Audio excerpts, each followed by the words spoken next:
ဒီနေ့အဲ့ပဲရောက်ရလို့အချိန်ကလည်းစိတ်မရှိဘူးဆိုတော့အဲ့ပဲရောက်မောင်လေးရေပြီးပြီလားပြီးမပြီးလာရင်တော့အမခဏလေးဆောင် အေးမြင်လာခဲ့အောင် အမခူတော့တော့မလို့လားအမ နေမလိုက်ချင်းလဲမလိုက်နဲ့တော့ဒီနေ့နေရလဲအရန်ပူနေတာမှတ်ပါတာမှတ်ပြီးတော့ရောက်လိုက်မယ်လေ ဩအမတယောက်တည်းလွတ်လို့ဘယ်လေးဖြစ်မှာလဲအမကျွန်တော်လိုက်ခဲ့မှာပေါ့အဲ့ကျမ်းမာကြီးလည်းကောင်းတာမဟုတ်ဘူးကျွန်တော်ရွေရောက်နေပါပြီအမရေကျွန်တော်အားကိုးစမ်းပါနော် ဟုတ်ပြီမအဲ့တိုင်ပြီ ဒီကလား နဲ့ ရတယ်မောင်လေးပဲမှတ်မယ်အမ မအဲ့ပြီမလေး အမတော်တော် အမဘာမှတော်တော်တိတက်နေတဲ့မောင်လေးဒီနေ့ချိန်ကြရင်တော့ကောင်းစားမှာပါ ကျွန်တော်အဲ့တော့လေအဲ့တနေ့ဆိုတဲ့ဟာကိုကျွန်တော်မျောကိုးနေတာမဟုတ်ဘူးအမရေကောင်းစားသည်ဖြစ်စေမကောင်းစားသည်ဖြစ်စေဟာကျွန်တော်ကတော့အမကိုစောင့်ရှောက်ရမှာလေအမ ဟုတ်ပါပြီကွာနေဒီမြို့တိတက်တဲ့နေ့ချိန်ကြရင်အောင်မြင်ပါစေကွယ် ကဲပါထားပါတော့သွားရအောင်နော်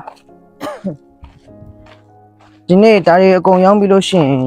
ကျွန်တော်အမအတွက်ဆေးတော့ဝယ်လာအောင်မယ်အမဆေးတွေတိတ်မကြမ်းတော့ဘူးကျွန်တော်ကြည့်ပြီးပြီ မစီအများကြီးကြံနေတယ်အိမ်မှာ ဘယ်ကအများကြီးကြမ်းပါလဲအမရေကျွန်တော်ကြည့်ပြီးပြီဆေး10ရက်စာလောက်ပဲကြမ်းတော့တာဟုတ်ပြီးရင်အမဆေးတွေတောက်ရတာလည်းမဟုတ်ဘူးပြီးရင်တိမ့်ထားကျွန်တော်မသိဘူးအမ တော့ပါတယ်မောင်လေးရဲ့မောင်လေးပဲမမြင်တာ ထားပါတော့တောက်တယ်ဆိုလဲတောက်တာပေါ့ဒါမဲ့ဒီနေ့ကဆေးကိုဝယ်မဟုတ်ဖြစ်မှာမဝယ်လို့မရဘူးနော် အေးပါမောင်လေးတဘောပဲနော် အဲ့ဆိုနောက်ကနေဖြည်းဖြည်းလိုက်ခဲ့လို့ကျွန်တော်အရင်သွားပြီးကျွန်တော်ရောင်းနေထားလိုက်မယ်နော်မနော် ဟုတ်ပြီတွားကြီးဆိုင်တော့အောင်နော်မောင်လေး ဟုတ်ကဲ့ နာ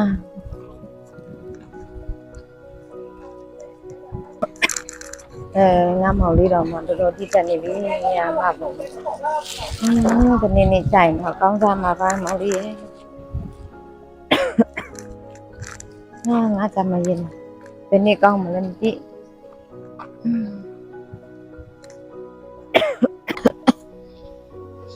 ဟာလေဒီနေ့တအားရောင်းကောင်းတော့အဲ့လိုမှန်းသိမောင်လေး3လေးအိတ်လောက်ယူကြပါလေ အမလည်းပဲကြည့်မှာတော့ဒီမျိုး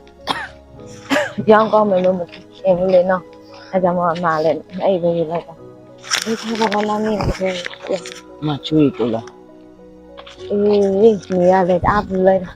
တာဒီအောင်တို့ကလည်းပိုပူလာတယ်လို့ပဲနားမောင်လေ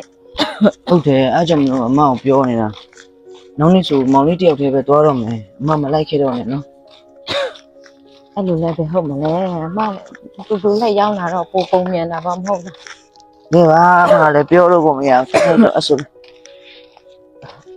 မောင်လေး